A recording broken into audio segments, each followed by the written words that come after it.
Allez, open dans 2 minutes. Je viens de faire un point très intéressant avec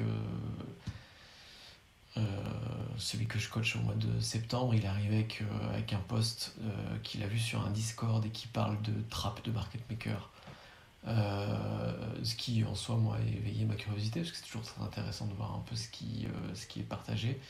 Même si il faut faire très attention et garder du libre arbitre sur ce qu'on voit sur les Discord, les forums, même parfois dans les livres, hein, toujours avoir un libre arbitre, c'est très très très important.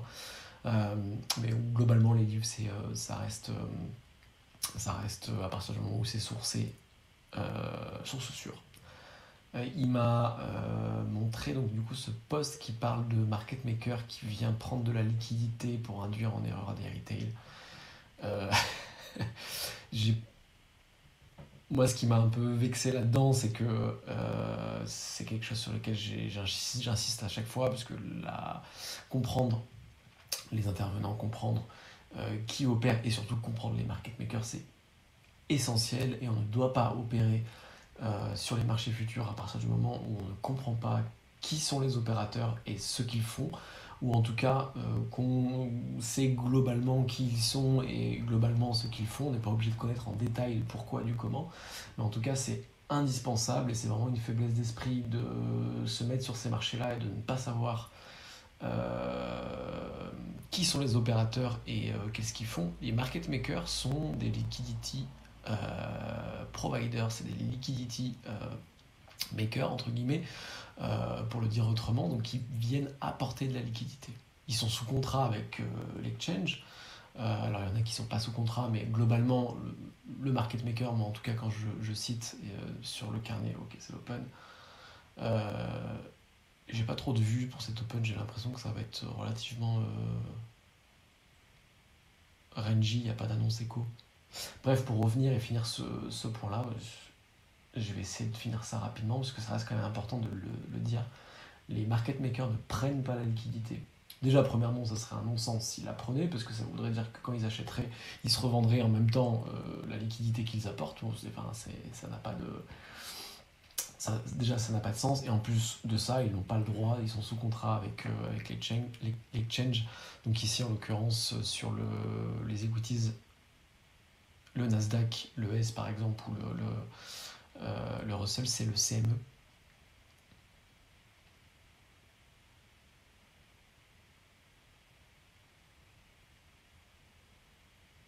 Donc ils ne prennent pas la liquidité. Les ordres qu'on voit ici, market, ce ne sont jamais des market makers. Ce sont toujours des institutionnels, des retail. Ici, il y avait une belle entrée. On va essayer de la reprendre.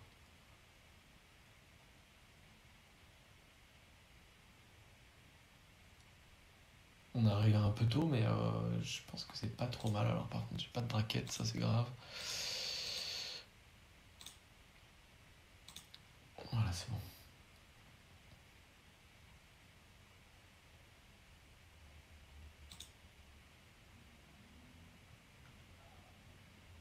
Je la retente parce que la zone est vraiment intéressante à l'achat. On est bas de volume.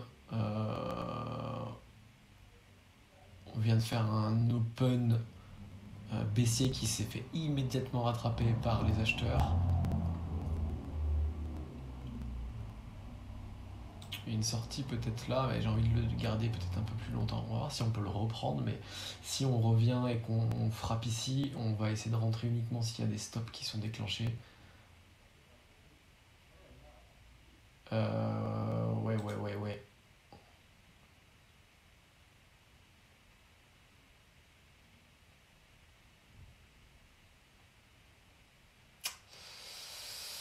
C'est à la fois bon et pas bon en même temps. Allez, part décolle. S'il décolle pas, on va fermer. Ça va. Ok, c'est parti. C'est le mouvement qu'on voulait avoir. C'est pour ça que les bas de volume et les hauts de volume sont... Ah, j'ai été déconcentré par une notification. Le portable s'est retourné. Bon, en tous les cas, je serais sorti un peu plus là où on a perdu quand même pas mal. C'est dommage. C'est exactement ce mouvement-là qu'on avait. Il est venu prendre notre trail et puis il est reparti. Idem, ces zones-là de liquidité, c'est pas c'est pas des stops. Les stops, on peut pas les voir. Les stops sont des ordres, des commandes qui sont affiliées à la plateforme que l'on utilise et ils ne se retrouvent jamais dans le carnet.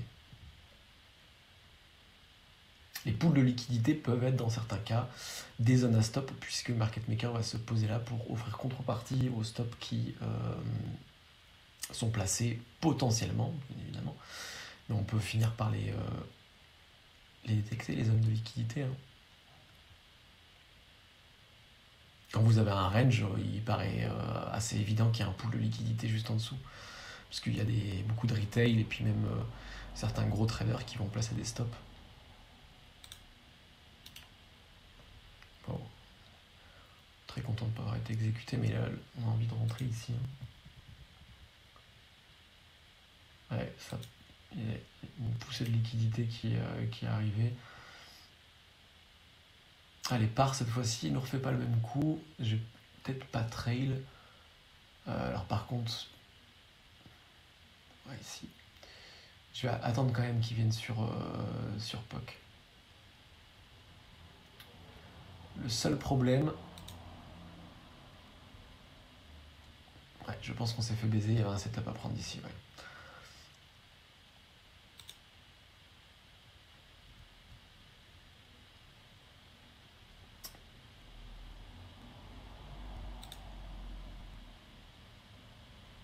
Ce que j'allais dire, ouais, c'est ça, le seul problème, c'est qu'il risque de pas repasser sur POC, mais je pensais qu'on allait quand même venir gratter un peu au-dessus vu la pression haussière.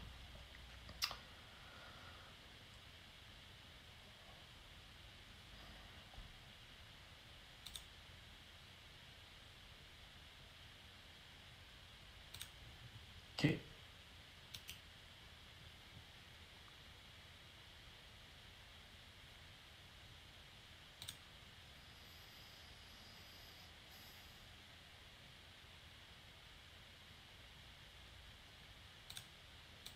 Ah, on est bon, hein, on est bon.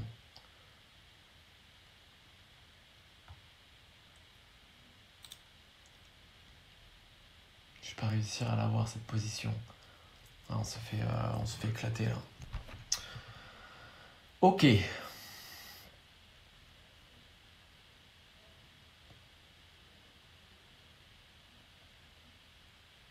Ah, c'est vraiment à ce moment-là qu'il va falloir faire preuve de patience.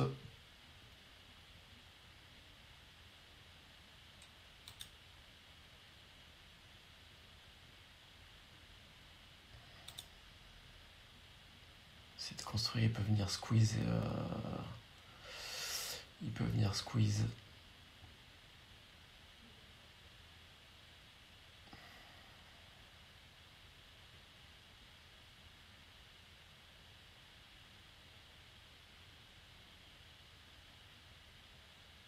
Ah, je me suis entêté juste avant dans un biais, c'est pas très bon ça. C'est même pas bon signe pour la séance qui vient. Il va falloir que je réagisse. Il m'en reste un et on va essayer de le tenir jusqu'au POC. Je pense que indéfiniment, la pression est haussière. Le problème, c'est qu'il y a une zone ici qui tend à bloquer le marché.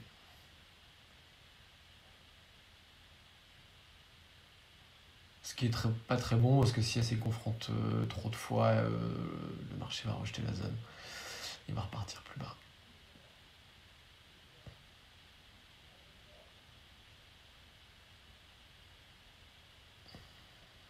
Presque envie de sortir. Je vais attendre un peu parce que POC est vraiment très proche. Donc il y a une zone d'échange à aller chercher ici. Assez facile entre guillemets, il y a très forte probabilité qu'on y est.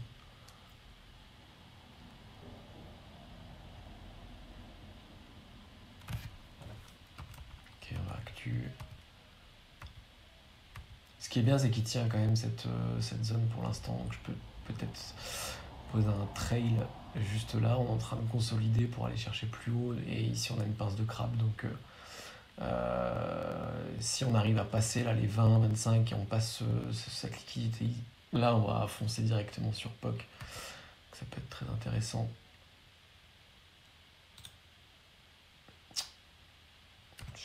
trail. Ah, pire endroit.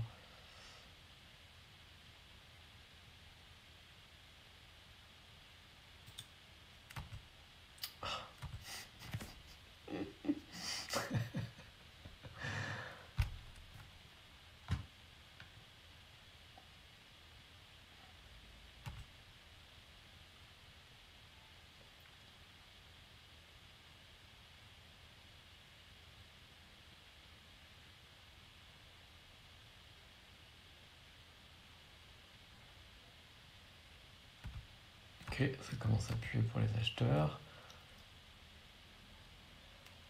Ça revient très vite. Donc on est toujours dans cette dynamique. Et voilà, j'ai pas été assez réactif.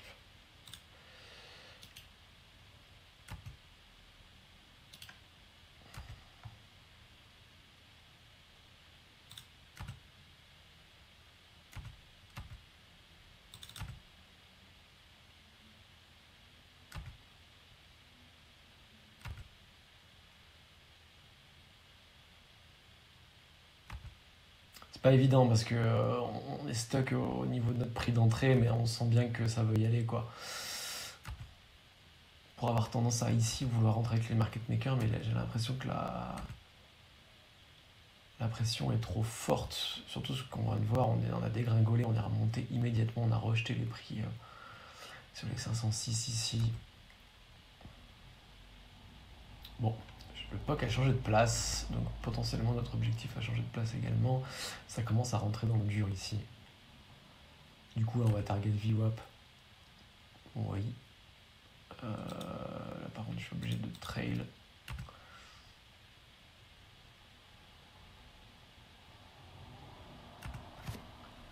C'est pas évident hein,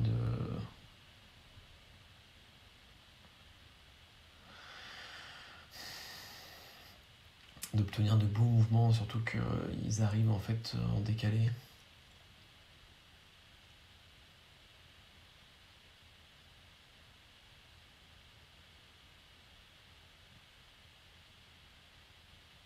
Ouais, ça peut push encore plus, j'ai l'impression.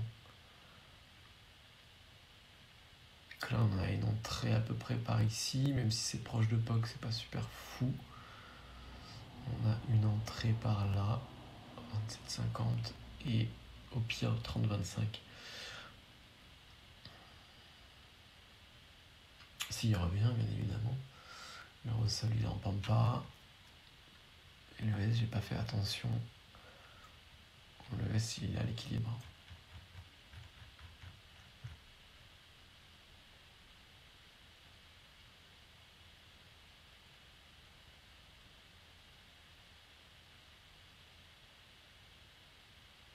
Ouais, j'ai pas envie d'entrer sur POC ici. Ça donne envie, hein.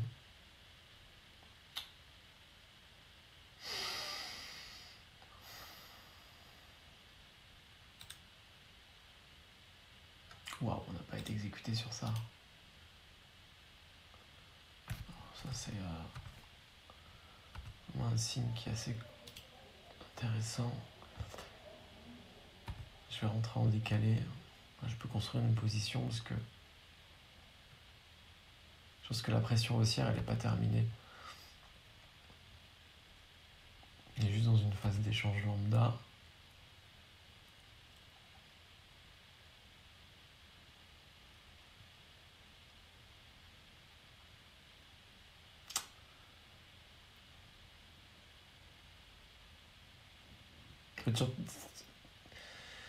Il y a énormément de liquidité qui est posée et à chaque fois elle tient pas longtemps, quoi.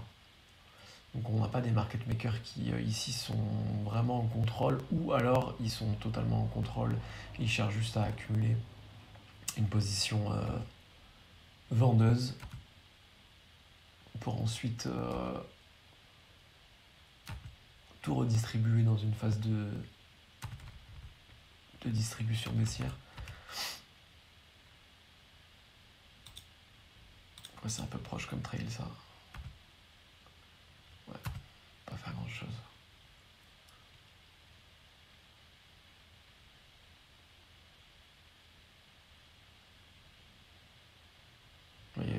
d'entrées short ici. Énormément d'acheteurs qui se sont fait canaliser. Le seul problème, c'est qu'ici, on n'a pas trop envie de rentrer short, sauf pour aller prendre 5 points. Disons que le risk-reward n'est pas fou, quoi.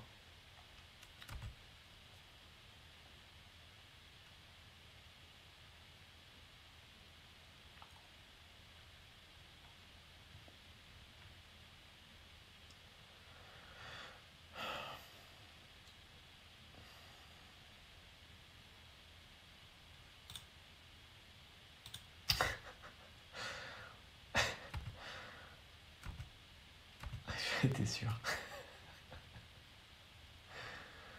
Fallait que j'attende parce que c'était un de mes setups, mais ça l'avait senti arriver.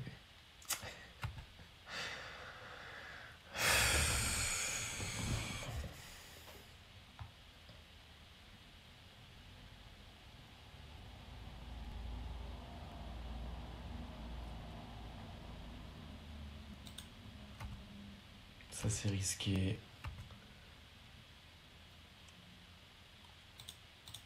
On a échappé. Là je le retiens pour le coup. Hein. Très souvent, on n'a pas énormément de luck. Et là pour le coup, c'est vraiment de la luck. Hein. Que mon stop soit aussi bien placé.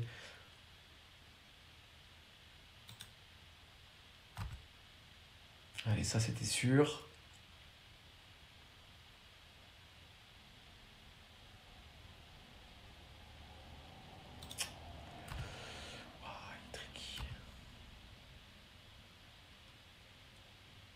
Tout à l'heure, j'essayais de trouver une entrée pour les 39-40 là.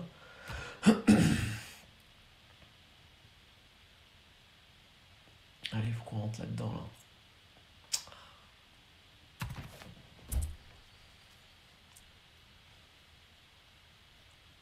C'est à la fois le gros inconvénient et le gros avantage du Nasdaq, quoi. C'est ces mouvements ultra directionnels qui partent d'un coup. Ici, quand on a une vue et qu'on cherche à target un objectif, bah, on peut rendre pas mal de PNL. C'est le...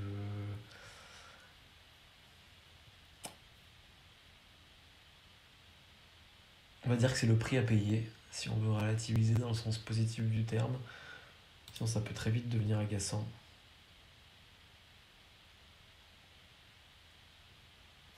Alors, une zone qui est contrôlée. Je pense qu'on peut la travailler encore une fois. Si ça repart POC et que ça revient encore une fois, je pense qu'on s'arrêtera là pour le travail de cette zone.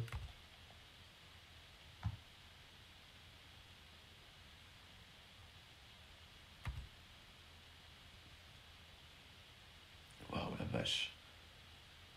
Ça, c'est du retail. Ça, c'est du retail aggro comme on aime. Bon, c'est pas grave. Wow, on a de la réussite aujourd'hui, ça fait plaisir. Là, je vais sortir par contre parce que il y a un petit blocus, même si je pense qu'il va péter. Hein. Une sorte de micro-range qui est en train de s'installer et j'ai pas trop envie de revoir le prix, retravailler encore et encore cette zone quand on est en position, parce que plus travailler la zone, plus c'est risqué d'y rester. À un moment donné, les acheteurs vont finir par s'épuiser à cet endroit-là. Et ne plus faire up le marché, et du coup on va rentrer dans mon stop et dans une autre zone de stop, puisque je ne serai pas le seul. Zone de stop purement retail. Et ça va déclencher un mini sell-off.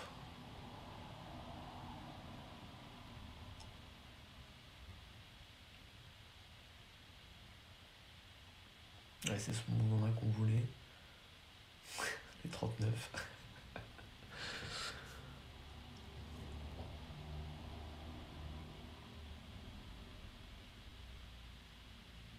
Ah, c'est sur ce genre de mouvement où je regrette mes stratégies de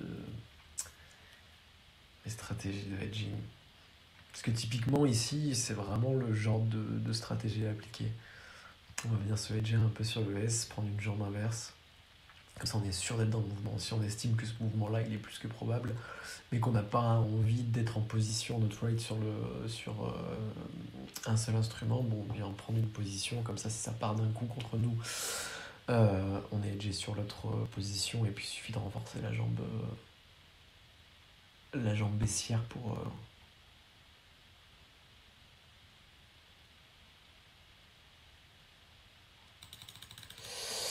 pallier au PNL négatif sur la jambe haussière. Je parle beaucoup aujourd'hui.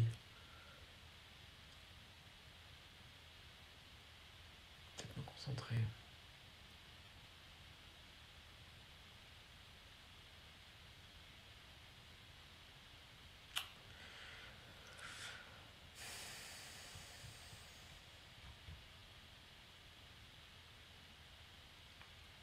Ouais, là, c'est typiquement un marché de market maker.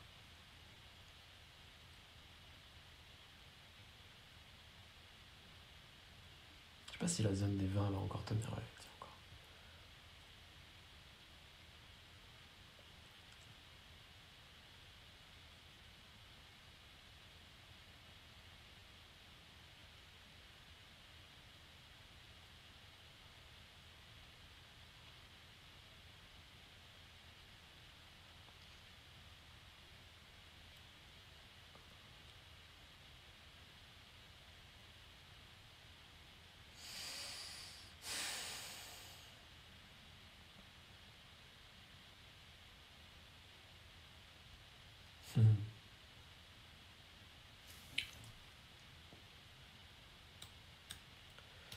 Tentez de rentrer par ici quand même. Hein.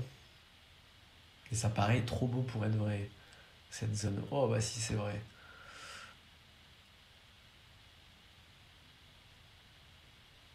Je traîne un tic en dessous de POC. Dommage. Ah. J'ai pas réussi à le capter ce mouvement. On l'a eu tout à l'heure, mais la probabilité qu'on en revoie un sont assez maigres.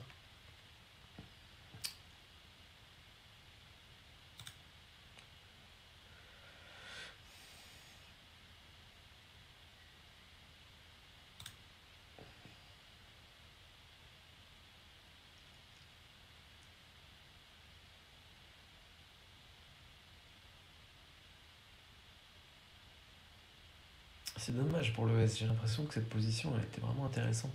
J'aurais peut-être dû essayer de choper 52,50 ou 52,75. J'ai été un peu trop pressé.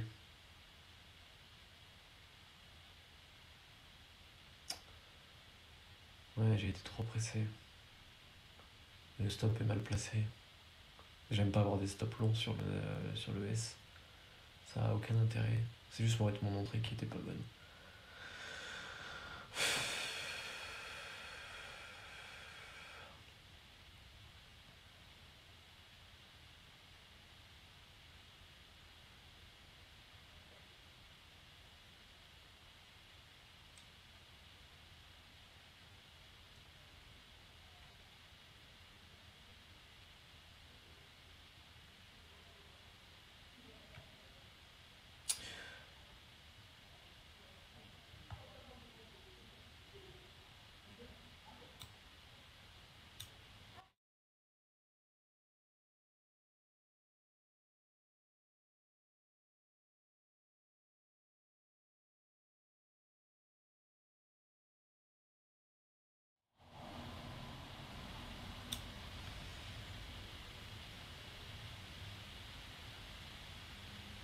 Bon, c'est assez calme. J'ai l'impression que il y a un truc qui se prépare, ça c'est sûr. Et j'ai pas trop envie de me positionner là-dedans. Parce que si je chope le bon timing,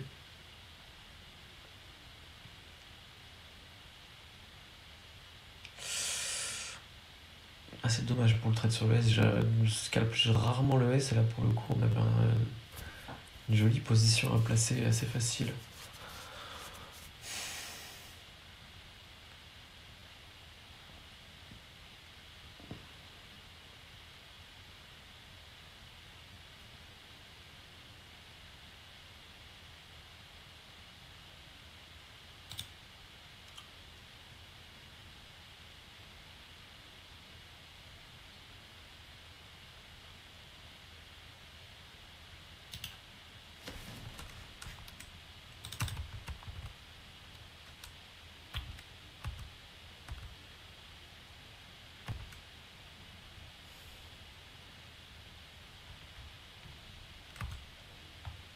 Je suis mitigé, je sais pas.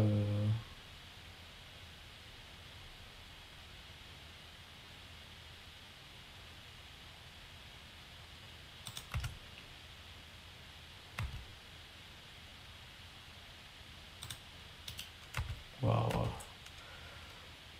Là, c'était vraiment ce qu'on recherche quand on veut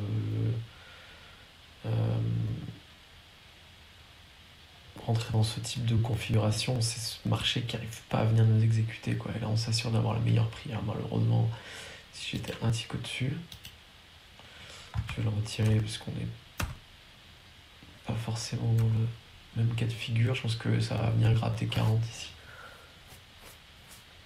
La question, c'est quand. Et le quand, c'est la question à 500$, quoi.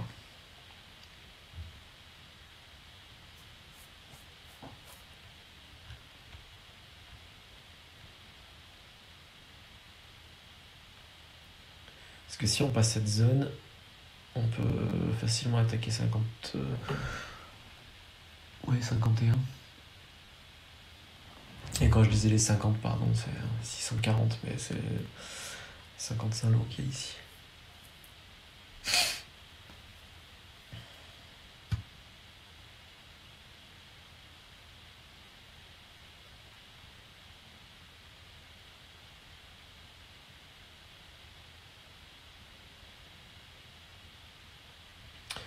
Ok. J'ai la strat.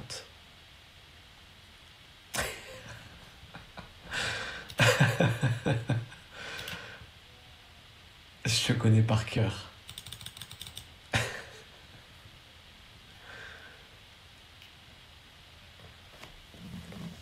Je suis très souvent en retard en ce moment. Ce détail me gêne un peu. Je sais pas dans quelle mesure j'aurais pu trouver une position à l'achat, parce que ça restait encore suspicieux, ce micro-range bizarre là. Ça, on pouvait avoir de fortes probabilités quand même de revenir quand même sur POC, squeeze les acheteurs ici, et puis ensuite repartir en ligne droite pour aller chercher 48, 49.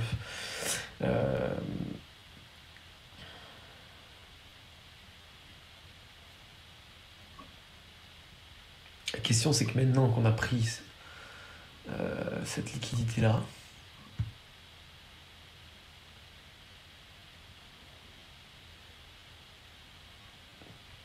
qu'est-ce que les market makers vont faire?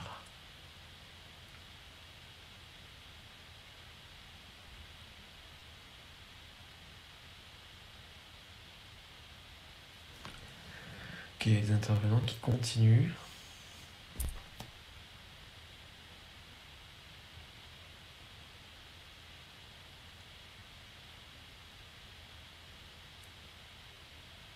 Ok, les market makers veulent pas que ça passe. Donc on va essayer de se positionner avec eux. On va le faire en plusieurs fois s'il faut. Je mettrai à chaque fois un stop. Parce que là, on peut quand même avoir un marché qui s'emballe.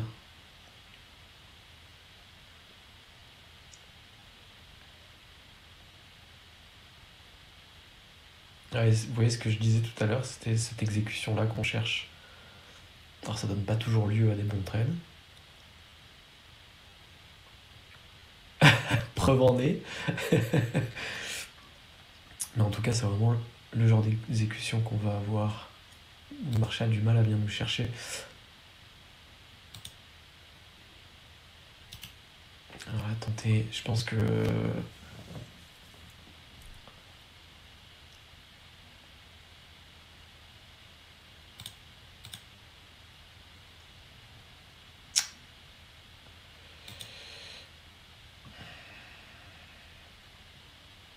Je vais la tenter en plusieurs fois, 4, 5, 6 fois, c'est pas grave.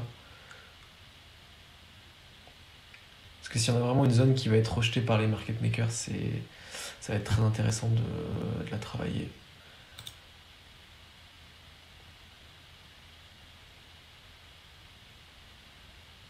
Ok. Mais je veux surtout pas ne pas avoir de stop parce que si ça décolle au-dessus, ça peut devenir ingérable. Le S il va partir immédiatement et j'aurai pas le temps d'edger.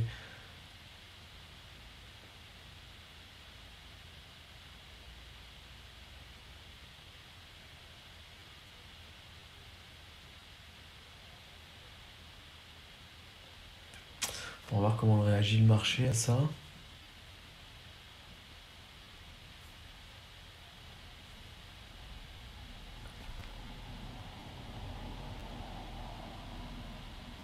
Je sais pas s'il va comprendre rapidement qu'il ira pas au-dessus. Enfin, en tout cas, qu'il aura vraiment du mal parce que là, tout ce qu'on a vu, tout ce qui s'est fait absorber, c'est un signe de force.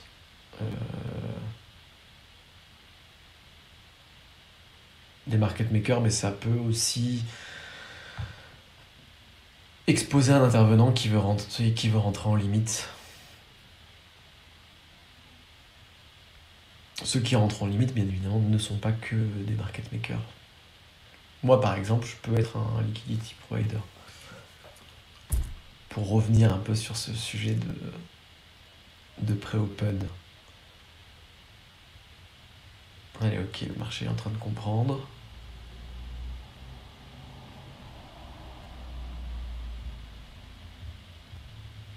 Le problème, c'est qu'il y a du soutien ici.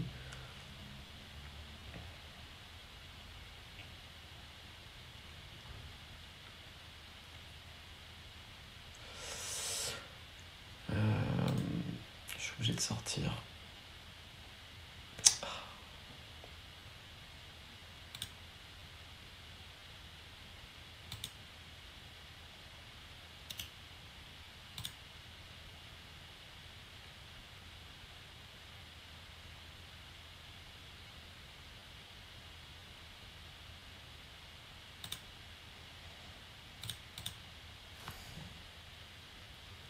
Ok, on a sorti un lot. Je sais pas pourquoi c'est configuré comme ça par contre. Mon PNL latent n'est pas affiché sur ma position, c'est pas grave.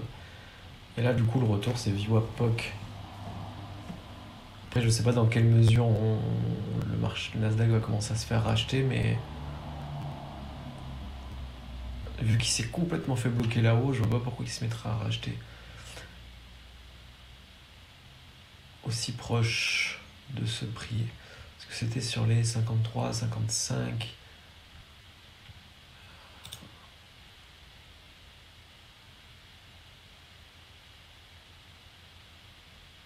Et l'objectif VWAP. Je pense que c'est largement faisable. Après, il y aura potentiellement un rebond. Parfait.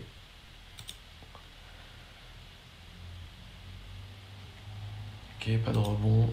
Sécurise juste au-dessus. Peut-être un peu trop proche. Le truc, c'est que ça va souvent venir passer en dessous de VWAP et hop, remonter en flèche. Ouais, typiquement, voilà. Là, ça a pris pas mal de liquidité et puis ça repart.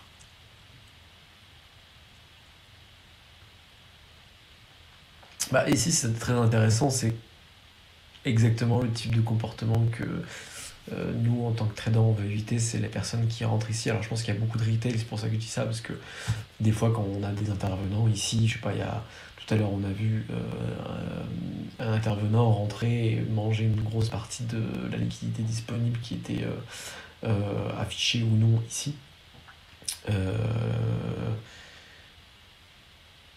Bon, bah, c'est pas forcément un intervenant qui a une vue de marché et qui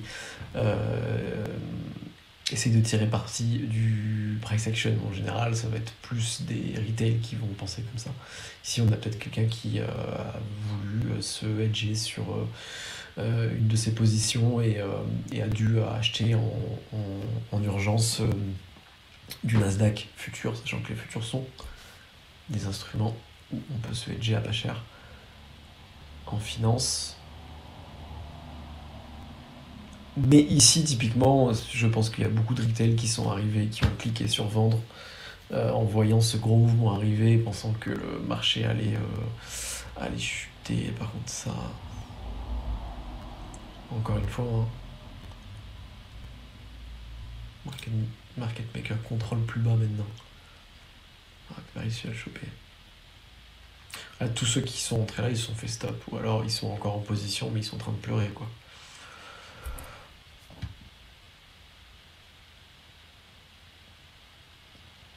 Oula, mais il est déjà 16h. Allez, ça sera la dernière position. Espérons avoir un peu de succès.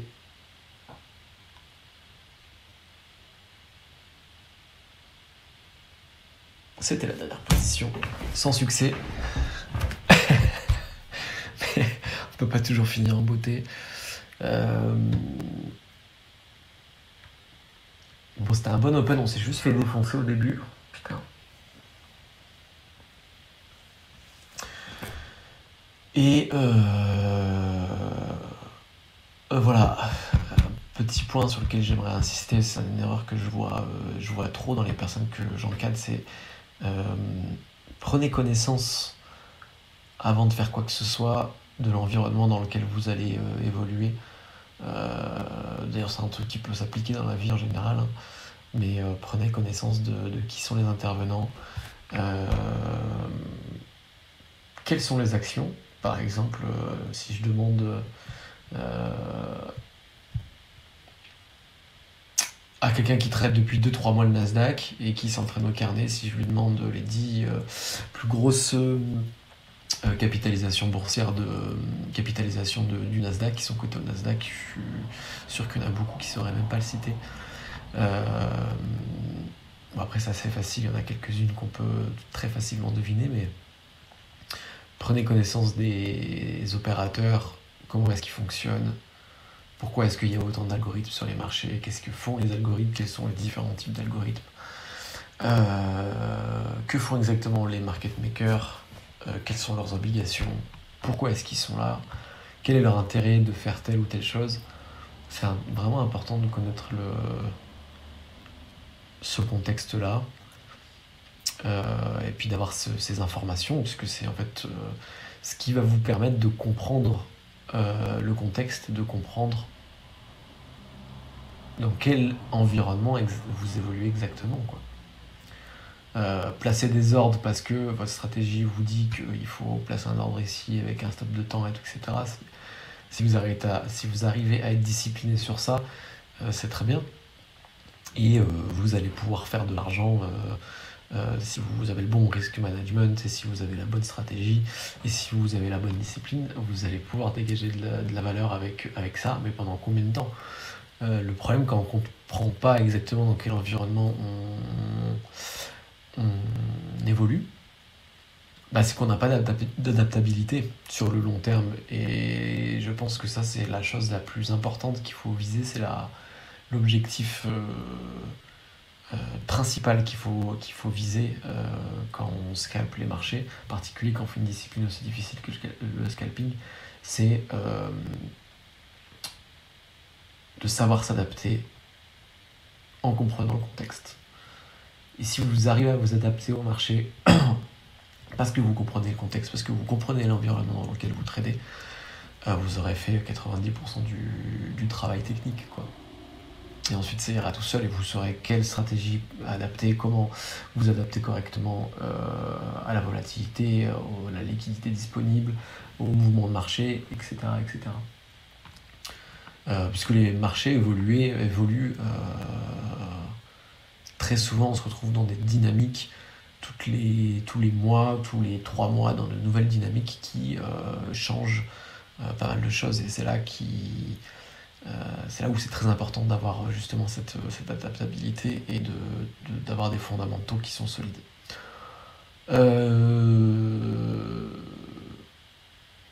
Voilà, je pense que j'ai tout dit. Cédric, si tu regardes cette vidéo et que tu en es jusqu'à la fin, retiens bien ça. Retiens bien ça parce que c'est très important et je vais te le rabâcher encore. J'espère que ça aurait été intéressant. Et je vous dis à plus tard dans la semaine. Ciao, ciao.